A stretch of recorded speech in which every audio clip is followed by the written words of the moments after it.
નમસ્કાર મિત્રો રાજકોટનો ચર્ચિત Bhagwatipara murder case સમય સાથે આરોપીઓ પણ એટલા હોશિયારીથી આગળ વધતા હોય છે કે તેને પકડવા ખૂબ મોટો ટાસ્ક હોય છે।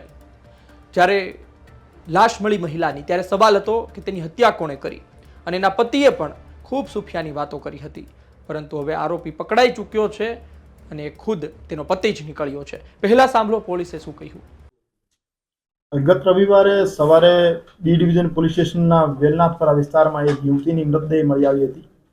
પ્રથમ દ્રષ્ટિએ આ યુવતીના માથામાં ઈજાઓના નિશાન હતા। એના ઉપરથી પ્રથમ દ્રષ્ટિએ એવું લાગતું હતું કે એની હત્યા થયેલી છે।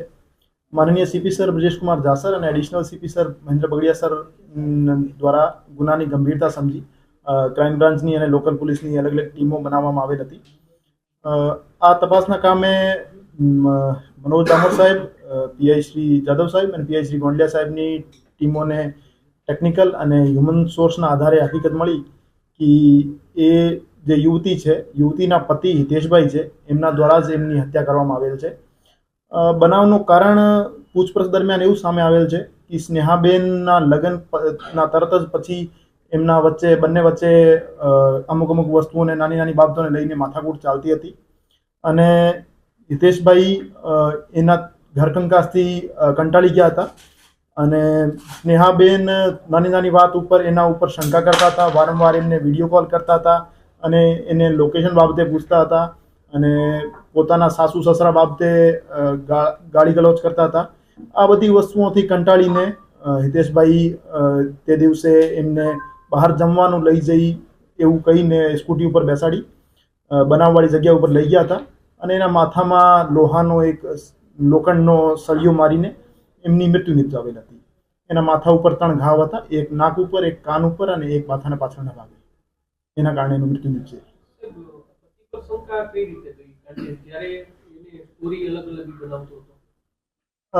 એમના પતિ દ્વારા હત્યાનો બનાવ આપેલો કારિત કર્યા પછી જે મરણ થનાર છે એના ઘરનાઓને સંપર્ક કરવામાં આવેલ હતો કે તમારી બહેન ઘરેથી નીકળી ગઈ છે પાણીપુરી ખાવાનું કહીને અને મળતી નહીં।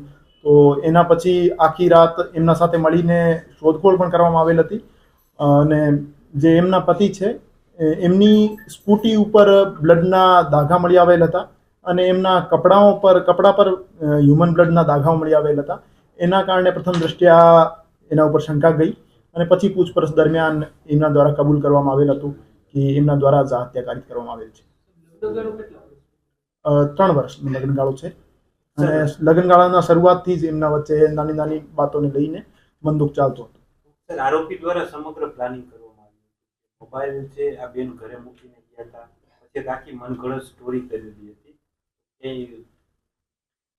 આરોપી જે છે એને લાંબા સમયથી પ્લાનિંગ કરેલ હોય એવું હજુ સુધી પ્રાથમિક પૂછપરછમાં સામે નહીં આવ્યો। તે જ દિવસે એને 3-4 વખત જે મરણ થનાર છે એમના દ્વારા કોલ કરવામાં આવેલ હતા કે તમે મને બહાર લઈ જવાનું કહેતા હતા સવારે અને હજુ સુધી ઘરે કેમ નહીં આવ્યા, તમે ક્યારે આવશો? તો વારંવાર કોલ કરવાથી અને વારંવાર જે માથાકૂટ ચાલતી હતી એના કારણે એને નિર્ણય લીધો કે આજે એને મારી નાખવાની છે। એક સીસીટીવી સામે આવ્યો હતા કે જેમાં મહિલા બહાર જતી દેખાય છે, તો એ સમયે ક્યારે ગઈ હતી અને આ ભાઈ છે એ ક્યારે પોતાના ઘરેથી અને બહાર લઈ ગયો? એ જે આરોપી છે, આરોપી પોતાના કારખાને ઉપર હતા તો ત્યાં એની જે વાઇફ છે મરણ થનાર સ્નેહાબેન એમના દ્વારા એમને વારંવાર કોલ કરવામાં આવતા હતા અને ફોન ઉપર ગાળાગાળી પણ થઈ અને મા બેનની ગાળો બોલી એનાથી એને ગુસ્સો વધી ગયો અને કારખાનાથી જ એક લોહાનો સળિયો લીધું અને એમને કીધું કે અમુક સ્પોટ ઉપર તમે આવી જાઓ, પછી આપણે બહાર જમવા માટે જઈએ અને ત્યાં સ્કૂટી ઉપર બેસાડીને આવાવરૂ જગ્યા ઉપર લઈ ગયા અને પછી એમના માથા ઉપર વાર કરી।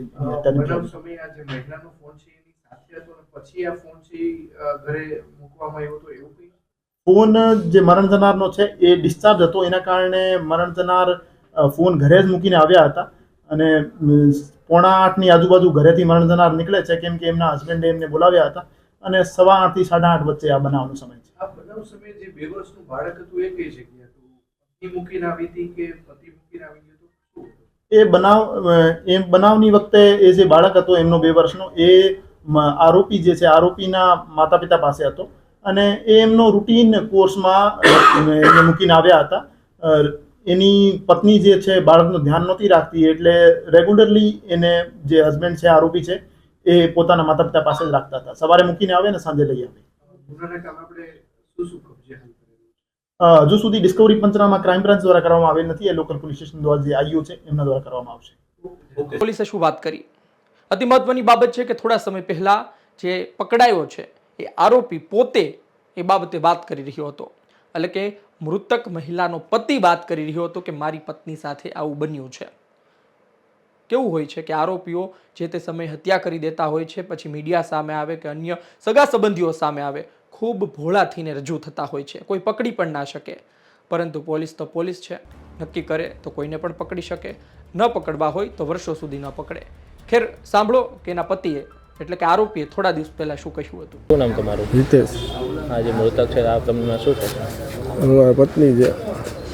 શું બનાવ શું બન્યો હતો? બનાવ એવું બન્યું છે કે એ રાતે પાણીપુરી ખાવા ગઈ હતી અને ઘરે આવી નહીં. પછી તો કઈ જગ્યાએ પાણીપુરી ખાવા ગયા હતા? પાણીપુરી આગળ ચોકમાં ખાવા જાય છે. તમને કઈ જાણ કરી હતી? મને જાણ કરી કે હું ખાવા જાઉં છું, પણ તમે વર્તિકલ એ બાજુથી હાલજો, મને તેડતા જાજો. કે જો રસ્તામાં ભેગી થાવ ને તો હું એ બાજુથી આવ્યો, પણ રસ્તામાં ક્યાંય ભેગી ન થઈ. એટલે હું ઘરે આવ્યો તો ઘરે લાઇટ ને બધું ચાલુ હતું, તો લોક મારેલો હતો. લોક ખોલીને હું અંદર ગયો તો મોબાઈલ અંદર પડ્યો હતો એમને ચાર્જિંગમાં. તમને કઈ રીતના જાણ થઈ? મને જાણ એમના ભાઈ તરીકે થઈ જાણ કે આવી રીતે મેં આવ્યું છે મોબાઈલમાં. એ કે તમને કોઈ ઉપર શંકા? મને કોઈ ઉપર શંકા એવી નથી. તમારી શું માંગ છે? માંગ એ છે કે આજ મારી ઘરવાળી આવી હતી, કાલ બીજાની ઘરવાળી થાય. રસ્તો એવો ખરાબ છે, કાલ સવારે બીજા કોઈ એવી રીતે બની શકે. તમારે ક્યારે ઘરમાં ઝઘડો થતો એવું કઈ? નાના મોટા ઝઘડા બધા અમારે થતા, પણ આવું તો કોઈથી સપનામાં નથી વિચારેલું. પાણીપુરી ખાવા ગયા પછી ત્યાંથી ગુમ થઈ ગયા એવું હતું? હા, પાણીપુરી ખાવા ગયા એ બાજુથી જ હું આવેલો તો પછી એ મને ભેગી ક્યાંય થઈ નથી. હવે સાંભળ્યું કે શું વાત કરવામાં આવી હતી. આ એક નવો કેસ નથી, આ પહેલા પણ અઢળક કેસ આ પ્રકારના બની ચૂક્યા છે, જે પતિ પત્નીની હત્યા કરી દે, ત્યારબાદ છુપાવે અને અંતે ખબર પડે કે આ વ્યક્તિ ભોળો બનીને ફરતો હતો, પરંતુ હત્યારો તો આ જ હતો. ખેર, ફરી આ પ્રકારની ઘટના ન બને તેવી આશા રાખીએ. આપનું શું કહેવું છે કોમેન્ટ બોક્સમાં જરૂરથી જણાવજો. ધન્યવાદ.